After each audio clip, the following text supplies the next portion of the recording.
To this, another episode of A Million Little TV Shows podcast. This is where we break down and discuss episodes of TV shows that you may not have even heard of. I believe these TV shows need a little more love, and that is what this platform is here to do. Each week we will be covering different shows from all over the globe. We'll be breaking down each episode, giving you the main highlights, and going through it bit by bit. But for now, I think it's best that we find out what's on the menu today.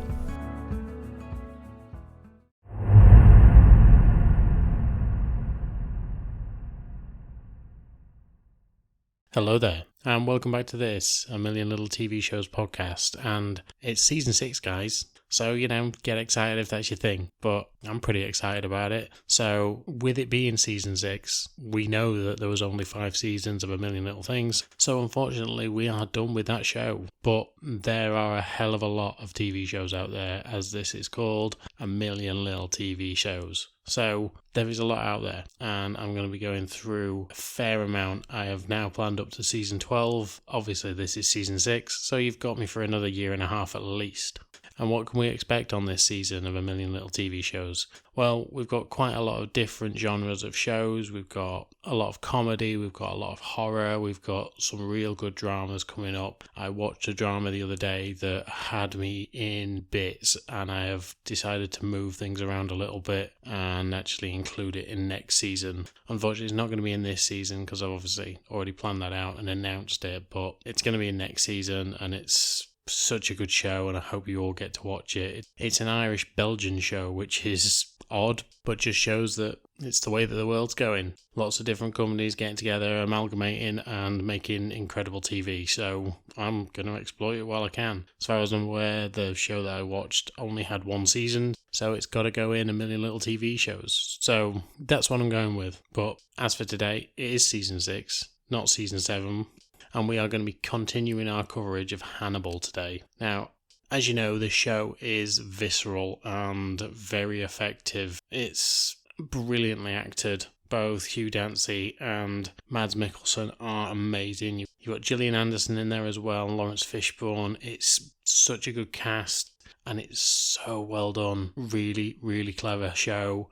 As I think I've told you before, some of the meals that Hannibal makes in this, even though you know that it's people, well, technically people, look delicious and are something that you're kind of going, I might eat that. So it's a fun show, it really is, but it's fucking grim at times. We've had some very interesting murders, obviously we're going to get some more. This is 13 episodes long, so it's going to be covered over like 3 episodes as I go into each little detail of everything that's been going on.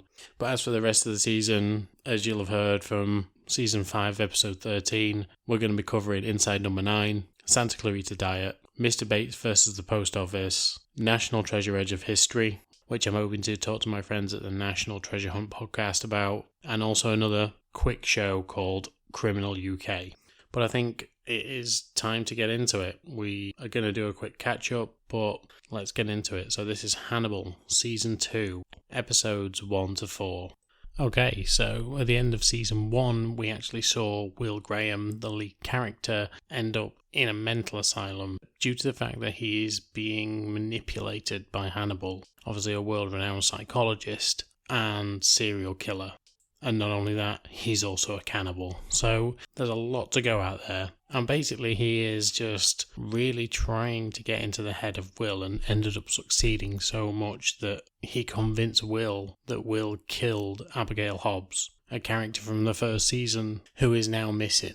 Throughout the first season as well, we saw, due to this, Alana Bloom, who is also a psychologist, has ended up getting angry at Jack Crawford, who is a special agent at the FBI, who Alana believes has basically goaded Will into becoming this killer. She has always had feelings towards Will, but due to the complications of Will, and he is on the spectrum and he is an eccentric, it's difficult for Alana to be with him, even though she wants to be, because she knows that she'll probably just end up psychoanalyzing it, which isn't helpful to Will, especially when they would be in a relationship together, and also probably wouldn't be helpful to Alana either.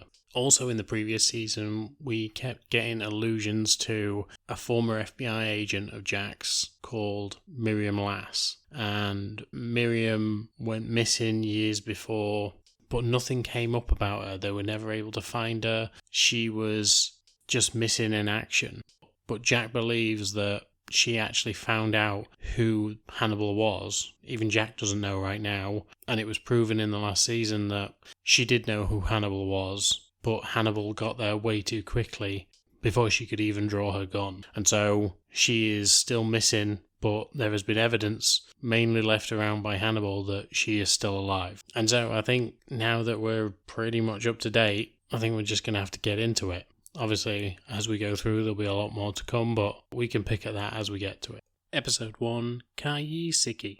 Now, I'm absolutely going to butcher the Japanese on this, but that Duolingo's got to go somewhere, hasn't it?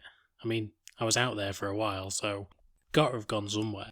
So the episode starts with an epic fight scene between Jack and Hannibal Lecter, and we've seen this before from Lawrence Fishburne. We know what he's like in the Matrix films, and Mads Mikkelsen is just acting like a badass. He looks so cool during this fight, and it's visceral, it's vicious.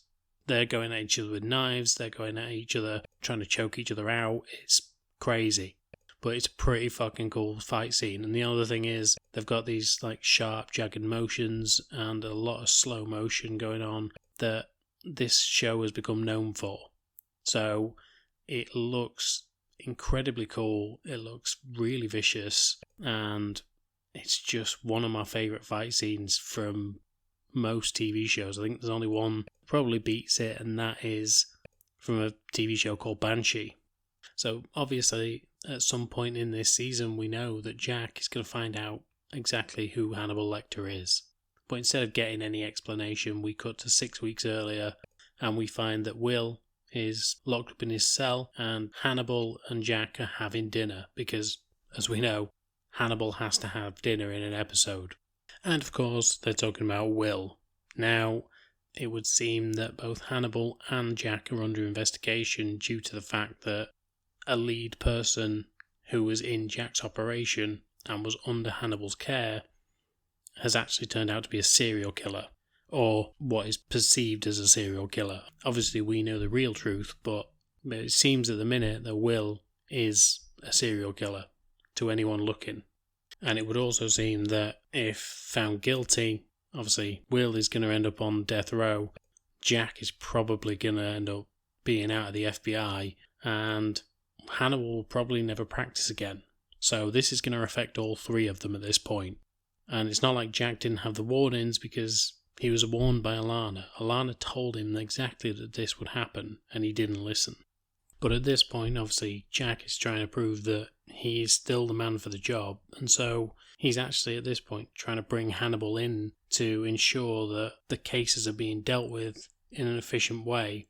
But also, he's got an expert on side, and he's proving that Hannibal is a trusted source, and someone that would be able to spot a killer like Will. As for Will, he is actually in this facility for the mentally insane, and it's the same one that Abel Gideon was in the last series.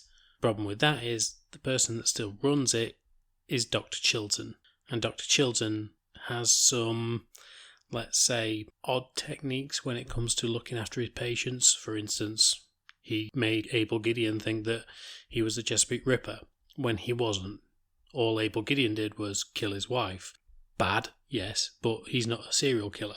And so having Will at his facility, we know that he was fascinated with Will in the last season, and now he has him at his beck and call 24 hours a day. So he can pretty much just go down and try and find things out about Will. And of course, because he was never convicted when it came to Abel Gideon, because Abel Gideon died before he could go to court, Chilton is still in charge of this place, and it's a very odd situation.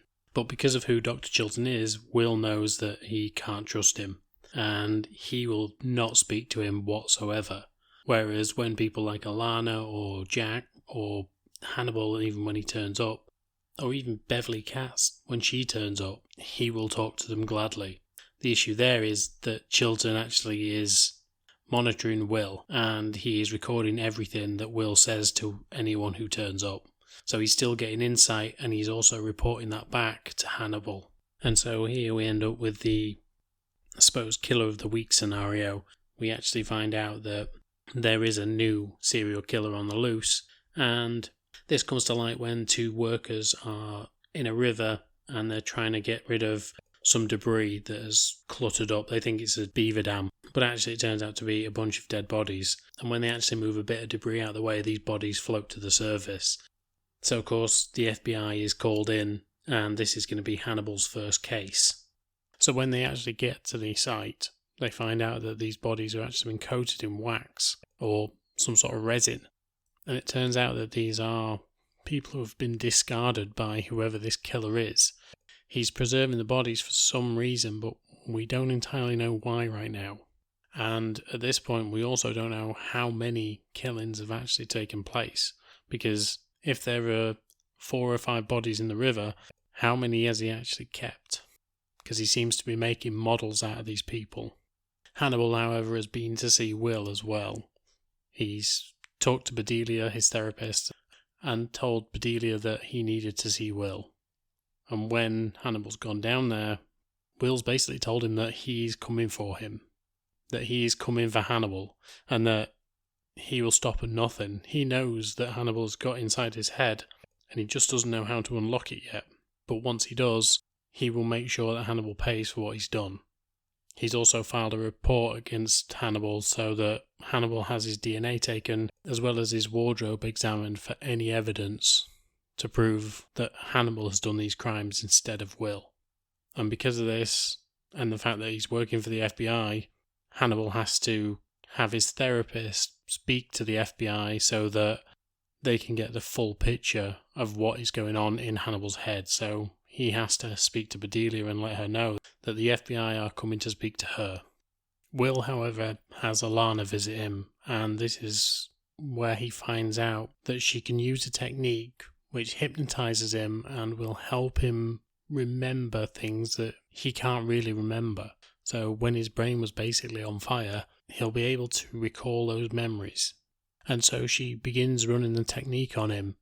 But of course, Dr. Chilton is listening in at all times and goes off to report to Hannibal that this is the practice that she's using on him right now. As for the bodies that have been found down by the river, it turns out that they've got some weird patterns on their skin, some sort of stitching, as well as being coated in this wax resin stuff. They've also been filled with silicone, like I've said, to preserve the bodies. But other than that, there's no real connection to any of them, apart from the fact that they have been registered as missing. And so Beverly has found some pictures of people that have also been found to be missing and has gone to Will and asked him to have a look at these pictures.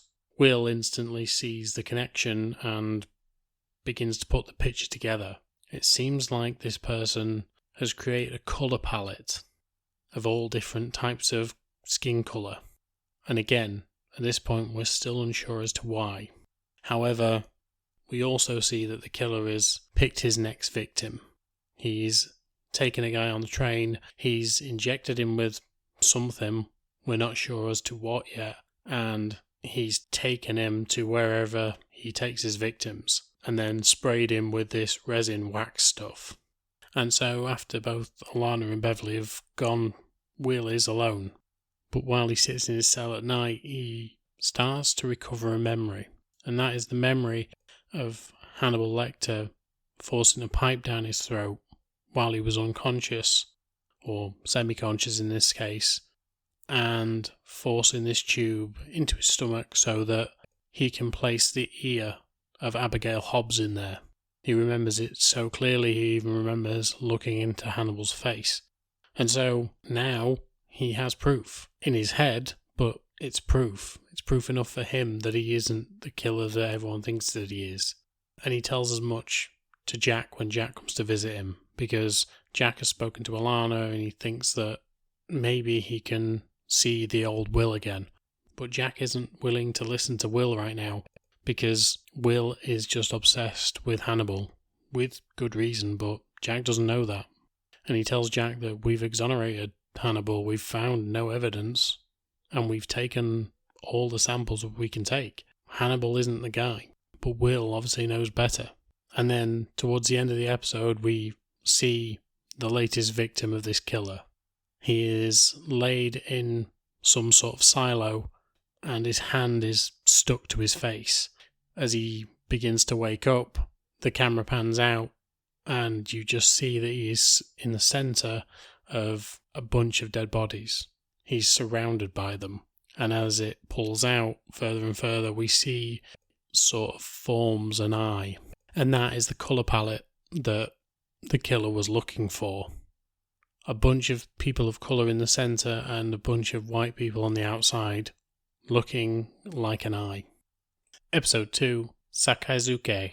Now we pick up this episode where we left off, and essentially this guy who has been taken, I believe his name's Roland, has actually woken up, and it seems like he is stitched into place in the centre of this eye of humans. Basically, it's a bit human centipede-y. And while he's trying to get out, he actually has to tear his own flesh because this wax resin is basically glued to him, and he has to tear his hand away from his face. He has to tear his body away from the other bodies around him, and he has to tear out the stitching where he's actually physically stitched to the other bodies. And so as he does, obviously it's all visceral and it looks horrendous, it looks so painful, but he manages to run and get away. But as he is getting away, the killer turns up and he follows him. Now the killer thought that Roland was going to be dead because he should have been. The amount of drugs that the killer had put into his body, he should be dead, but Roland is actually a drug addict, and the dosage that this guy used just didn't have the effect that he wanted on him. So now he's going to have to chase Roland down and either recapture him and kill him properly, or probably have to get rid of him into a similar way that he did the other bodies. But as Roland runs, he gets to the edge of this cliff, and with the killer in pursuit, he decides to jump because there is a river underneath, and as we know, it's TV, that's how it happens. You jump into a river and you float gently down it. Except this is Hannibal, and of course that doesn't happen. As Roland jumps, he basically jumps from the spot that he stood on. He doesn't take a running jump, he just jumps, and it's very miscalculated because he hits pretty much every rock on the way down and ends up in the river, dead, and floating down it. And of course, as soon as the body's found, the FBI are called in because this is another body in a river, similar to the other bodies previously found in the last episode. Will, however, speaks to both Alana and Hannibal at the same time, and he tries to show that he is vulnerable to Hannibal. He tells him that he needs his help and that he can't believe that Hannibal would do such a thing to him, but he's still accusing Hannibal of framing him. But he tries to show that he is psychologically breaking again and breaks down in tears and tells both Hannibal and Alana that he needs their help, and it's more directed at Hannibal than anyone. But when Will gets back to his cell, we see that he totally has changed his attitude. He is going after Hannibal. He is trying to manipulate him the way that Hannibal manipulated Will. Before Hannibal goes off to see this autopsy of Roland and find out exactly what's been going on, he gets a visit from Bedelia, and she tells him that because she thinks he's dangerous and she has seen him in action previously, obviously we know that he saved her in the past, she feels that she can no longer treat Hannibal. She can see that he is basically something in a person suit. She feels that he is some sort of evil in a person suit, and feels like this isn't good for either of them anymore, and asks him never to contact her again. Which, when he gets to the autopsy, seems to have thrown Hannibal off a little bit. Like, he's always cool and calm and collected whenever he's doing anything, but in this case, he's in the autopsy and he's just getting in everyone's way. He bumps into Beverly, he bumps into one of the other investigators, until Jack literally says, "Come stand with me." And from there, he manages to ask them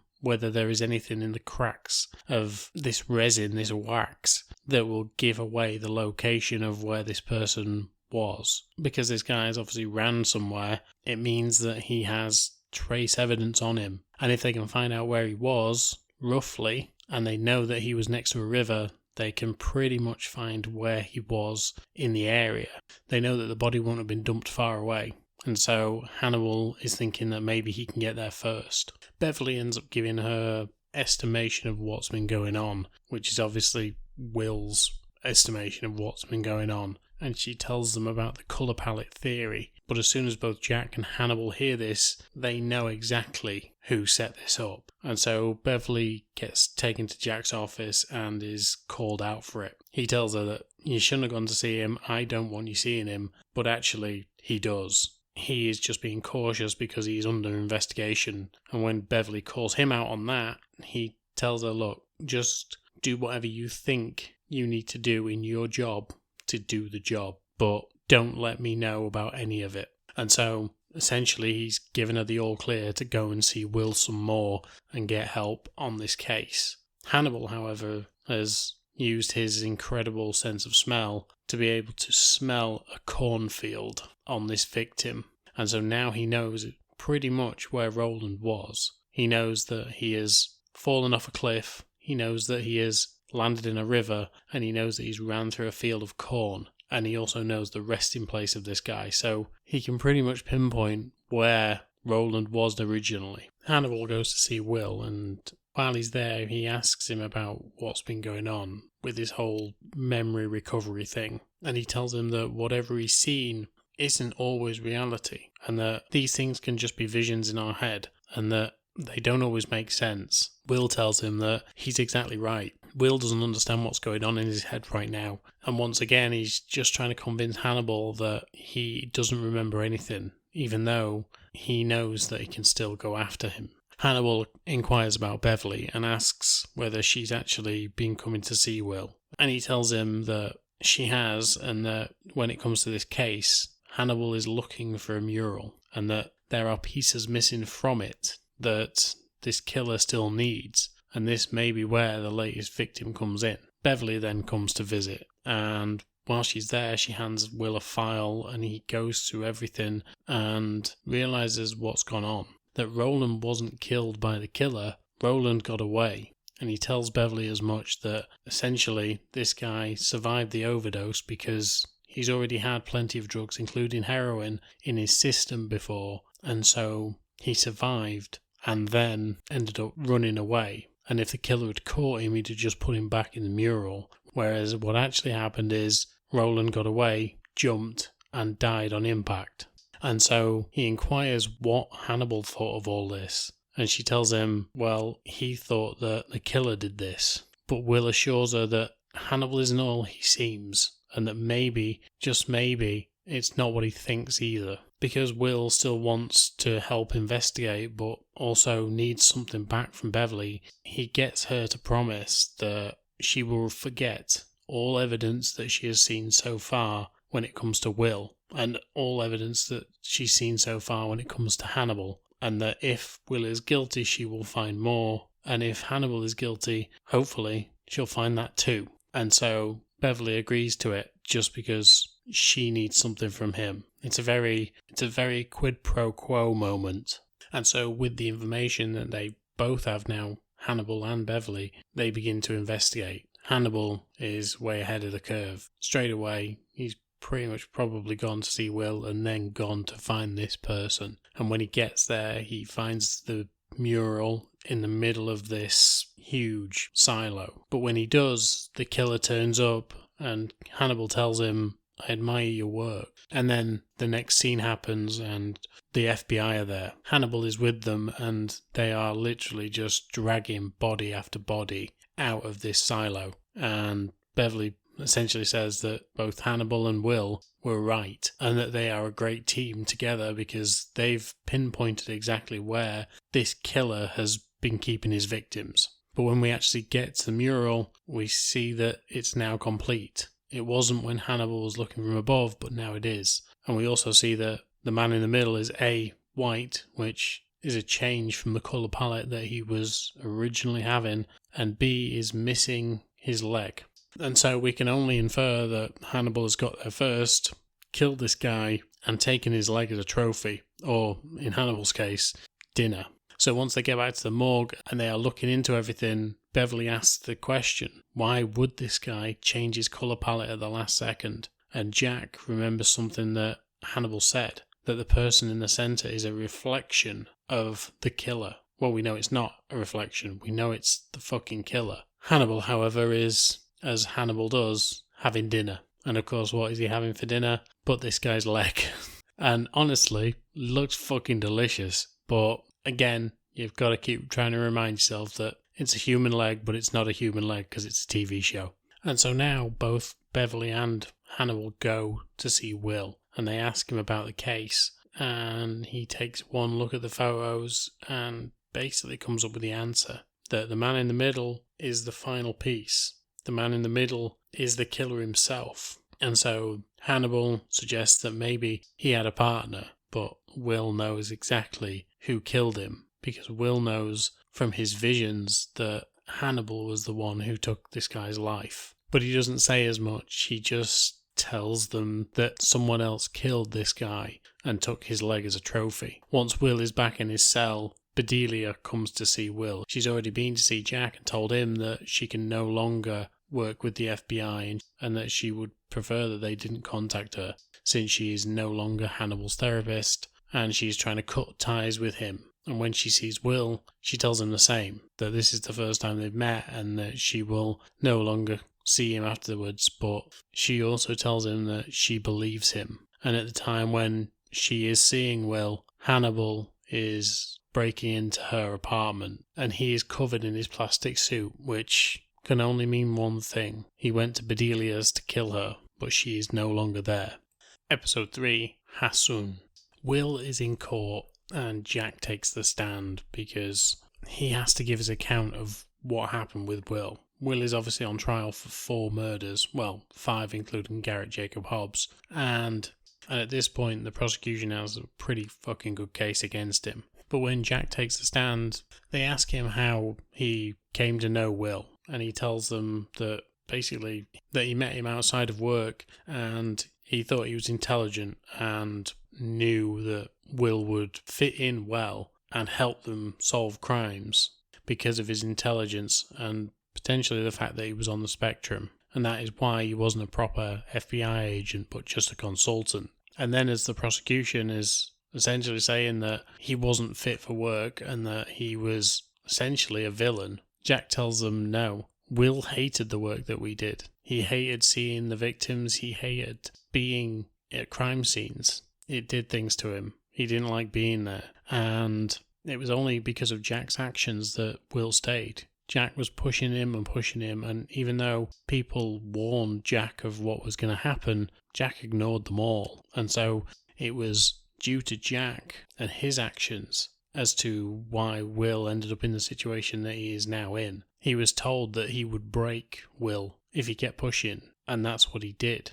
And so he doesn't believe that Will had the capacity, and that potentially what Will's saying is that he was blacking out, that is true, because he was pushed too hard by Jack. We all obviously know the truth, it was Hannibal, but Jack is feeling guilty for this now. And then we find out a reason that Jack might be in this mood to give Will a break, to give him a way out of this, because Will is going to end up on death row if he's found guilty. And the reason that Jack doesn't want that for Will is because Bella is on her way out. Jack can feel it, Jack can see it, and he knows that she's not long for this world. She is trying to put a brave face on it. She doesn't want any pills to be left out. She doesn't want the bedroom to look like it's a sick room. But ultimately, she is in her final days. And Jack is coming to terms with that. He thinks that maybe if he could take her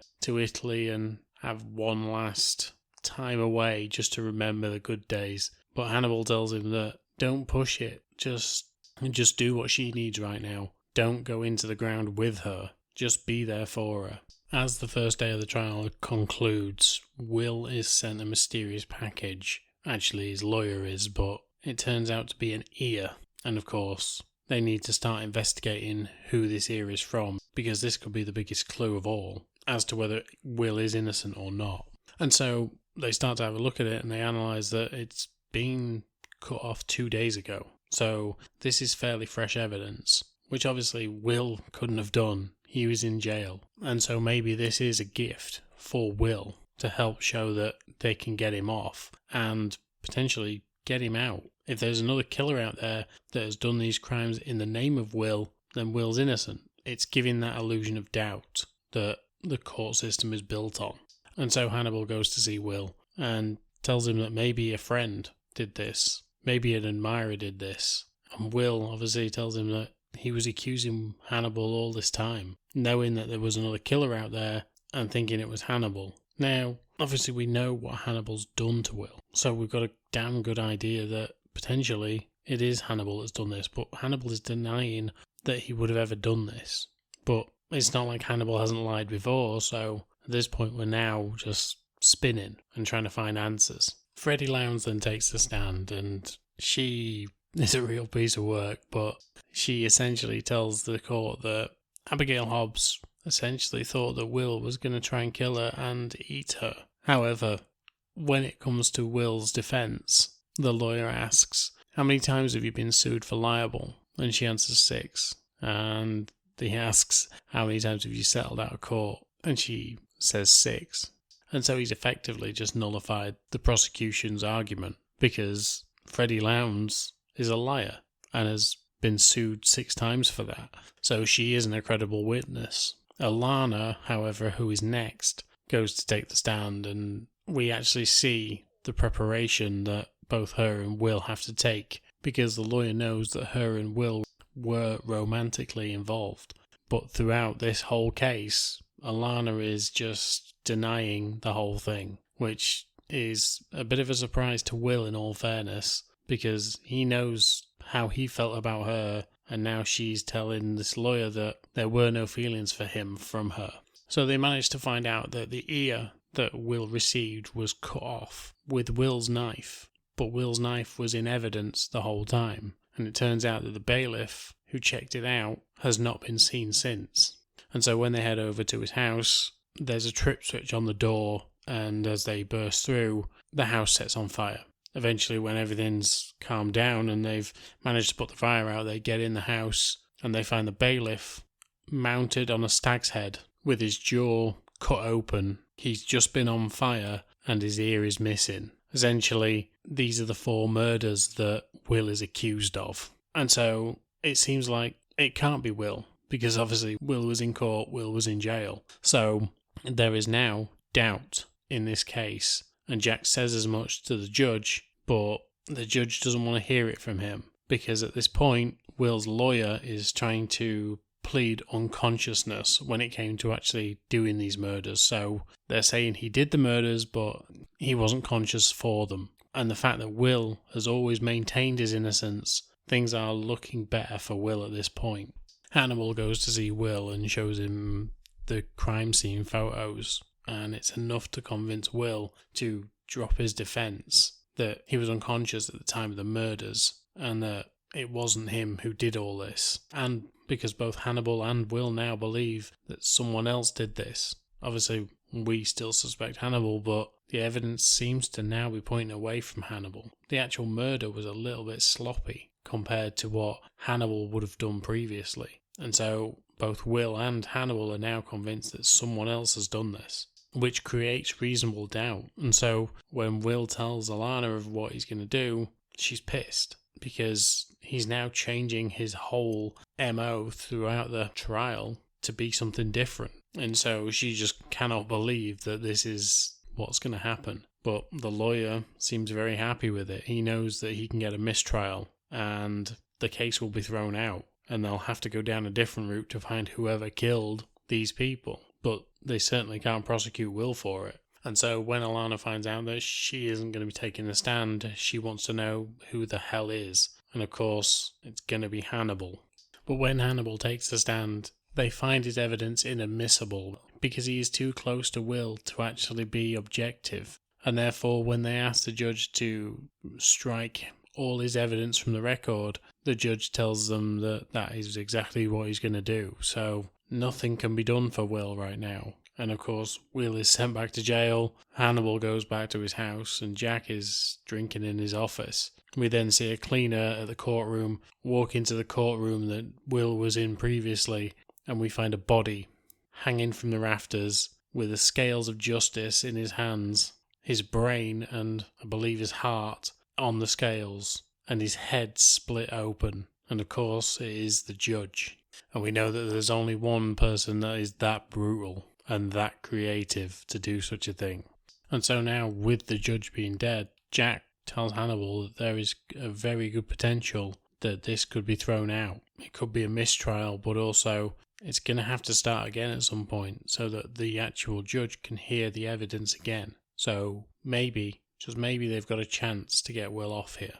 Episode 4, Takiawase. So Beverly goes to visit Will, and while she's there, she's discussing the case of the mural, and she hands Will the file of what they've found on this guy, James Gray, who is the killer who has been put in the centre of his own mural. And Will quotes that they found about as much evidence on him as they did on Will, and yet Will has been convicted, or at least Will has been locked up. And Beverly can't understand how this guy has got into the centre of his mural, apart from the fact that maybe someone else was in there, which is fairly obvious. And so as soon as Will suggests that maybe it's Hannibal, Beverly's like, you need to stop hitting this drum. It's not him, and you are going way overboard with it. But Will, obviously, is adamant that it is still Hannibal. He still believes that Hannibal did all this to him. Well, he knows that Hannibal did it to him, and now he just needs her to try and prove it. And so Beverly agrees to be on the lookout for anything suspicious when it comes to Hannibal, but she's not as convinced as Will. Will also speaks to Dr. Chilton because, again, he's trying to manipulate everyone around him right now. And when he speaks to him, he tells him that he wants only Dr. Chilton to be his therapist.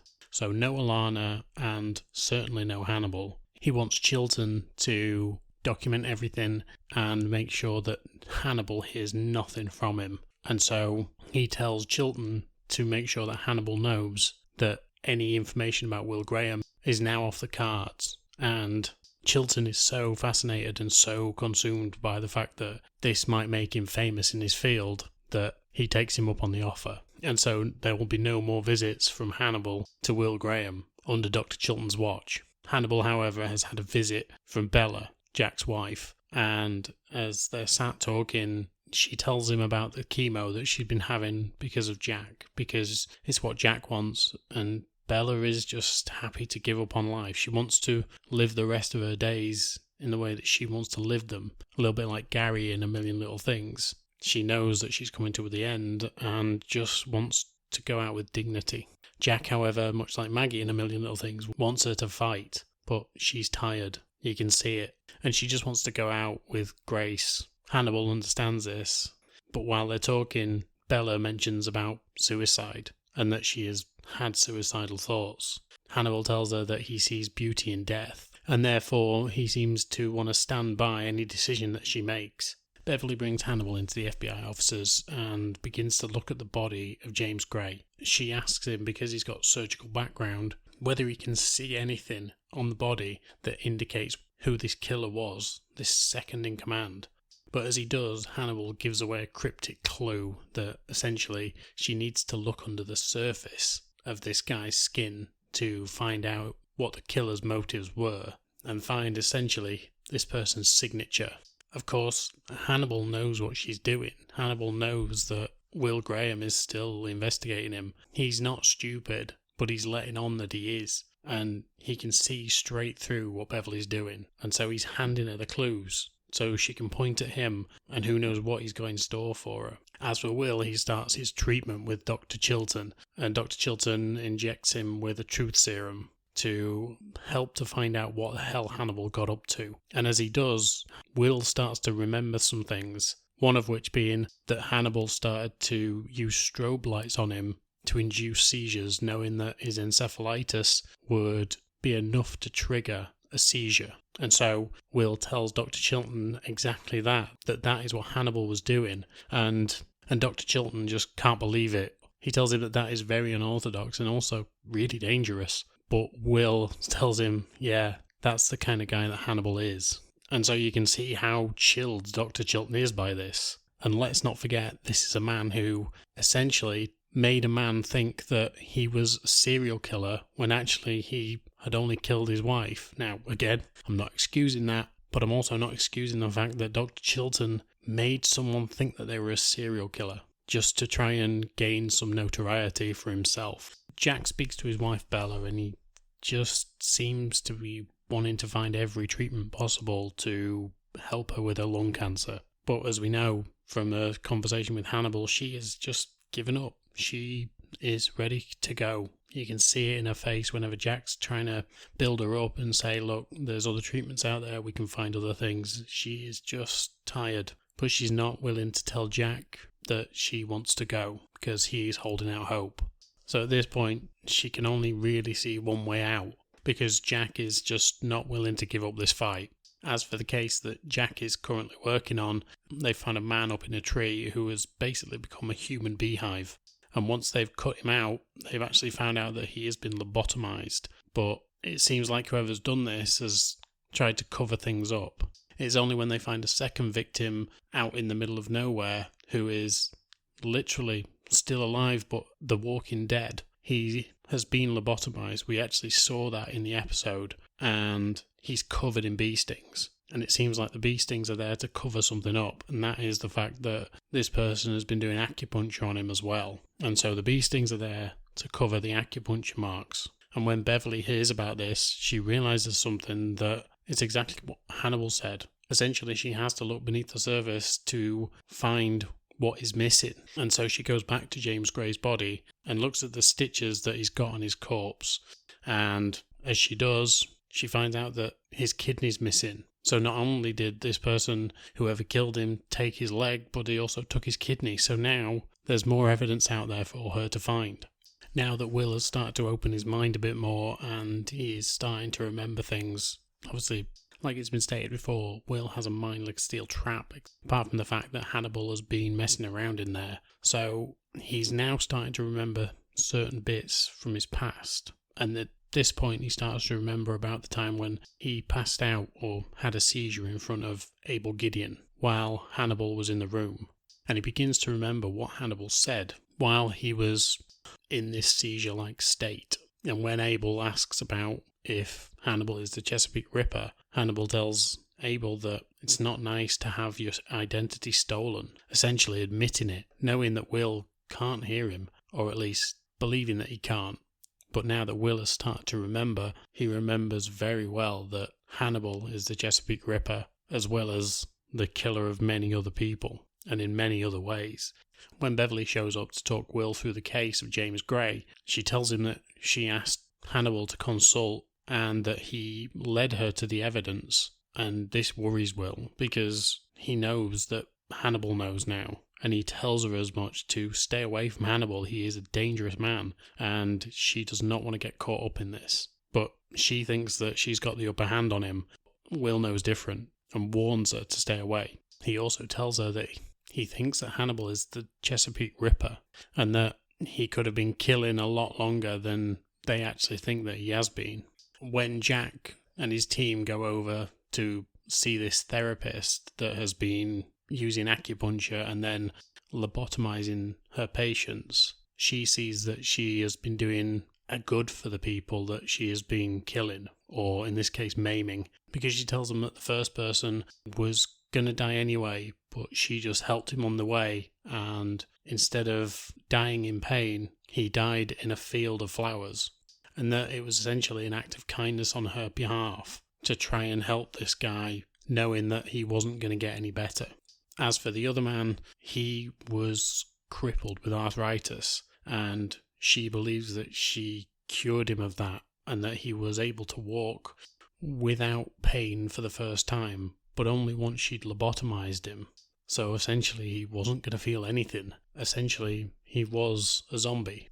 But she is proud of this fact, and she thinks that it was an act of mercy and that it was a beautiful thing that she did. And as Jack looks on, he can't see the parallels between his own life, because he is essentially trying to do the same thing for Bella. He is trying to keep her alive while trying to ease her pain when all she wants is a way out. And it's here that we see the parallel straight away, because Bella goes to see Hannibal. And while she's in his office, he can see that there's a difference from the last time she was here. And he asks her how much she's actually taken. And she tells him she's taken all of her pain meds and that she is now ready to go. And she sits in the chair and Hannibal watches on as she slowly starts to fade away.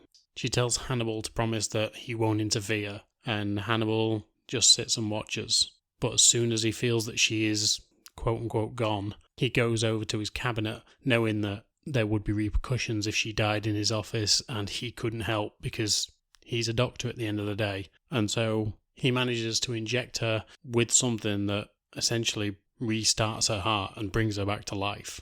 And it's at this point that he calls an ambulance and Bella is taken to hospital.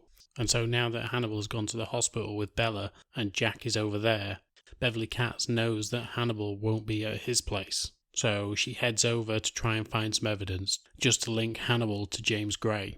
And when she gets there, she finds a vacuum-packed kidney in the fridge and knows that she has enough evidence there to convict, or at least go to Jack with.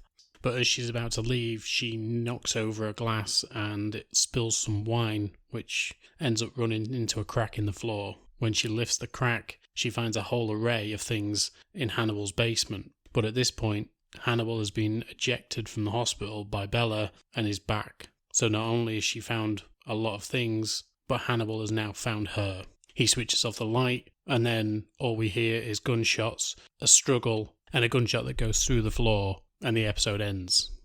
Like, what I admire about this show is it is so well shot. I mean, some of the scenes in it are unreal. For instance, like in the last episode, the guys that were actually dead, or the dead bodies that were represented in the show, one of them had a full fucking beehive in his head. Like, the actual modelling people were fucking incredible. And then at the beginning of the series, when you've got the fight scene between Mads Mikkelsen and fucking Lawrence Fishburne, it is incredible. Like, it's so slick. Hannibal moves so well throughout. And then you've got Lawrence Fishburne just looking badass.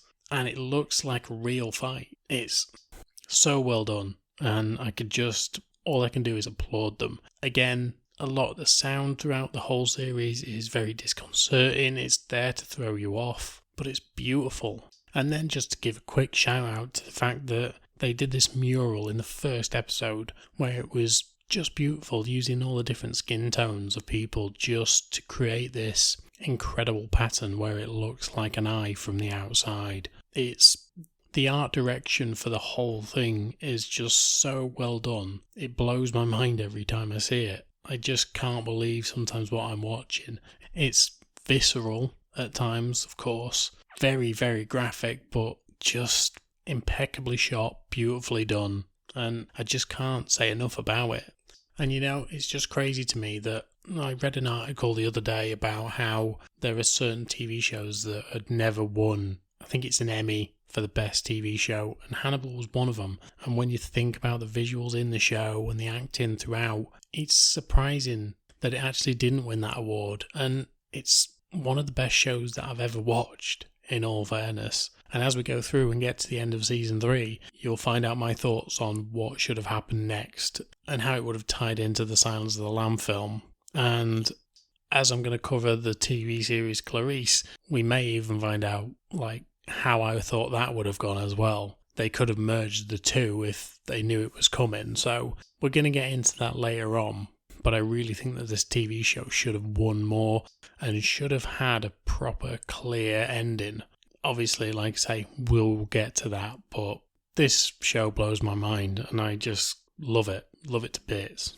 Now, I can't remember if the actual quality of the show dips, but as for the first 4 episodes, I think they're just as good as the first season, and I can't remember if there is any dip at any point throughout the show. I don't know why it never got a 4th season, but everything was in place for it. So hopefully we'll find the answer to that when we go through it. But this is such a good show, and I'm so glad that I'm revisiting this. And this is why I bumped it up the schedule, because it is so good and just one of my favourite shows. So it's a pleasure, in all fairness, to actually keep doing this. But as for next week, as you know, it's going to be Inside number 9, and that's going to be Season 6, Episodes 1 to 3. And then, of course, in 2 weeks' time, we will come back to Hannibal. As for this podcast, I've got a few announcements to make. So, I recently, because of the fact that Google has got rid of its podcast streaming, I have now uploaded every episode onto YouTube. So if you search A Million Little TV Shows, this podcast is on there. So if you prefer to listen to your podcasts through YouTube, by all means, go look it up. Obviously, like, share, subscribe, all that good stuff. And as for my other announcement, due to the fact that I cannot get any sort of advertising on this, and Spotify are very crafty when it comes to helping you set up a podcast but not actually giving you the means afterwards to keep it going, I've decided to set up a Patreon. The link will be in the bio, and essentially what I'm going to be doing is the shows that I told you I wouldn't cover on the podcast, for instance Game of Thrones, Ted Lasso, maybe even the new Harry Potter series, I'm going to be covering over there. I'm going to do it episode by episode, so it's not going to be a bunch of episodes altogether. It's not going to be hours long. It's just going to be 20-30 minute episodes covering all manner of things throughout each show. For instance, the first episode is going to be covering Season 1, Episode 1 of Game of Thrones. So if you like Game of Thrones and you want to hear me talk about it, go over there.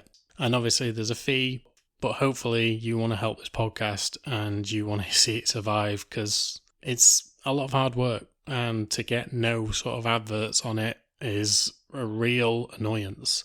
So hopefully, if you are willing to, it would be incredible of you guys to just help me out. Go over there and just give $3 a month to help this podcast along. I'd be eternally grateful to you. But if that's not your thing, or you don't want to do that, but you still want to listen to the podcast, this podcast isn't changing. It's still going to be A Million Little TV Shows. So it is up to you, whatever you do, but I will thank you so much if you do join my Patreon. It would mean so much to me. Anyway, that is enough of me. So thank you so much for today. I hope you're all doing well out there. And as always, I will speak to you soon. Bye.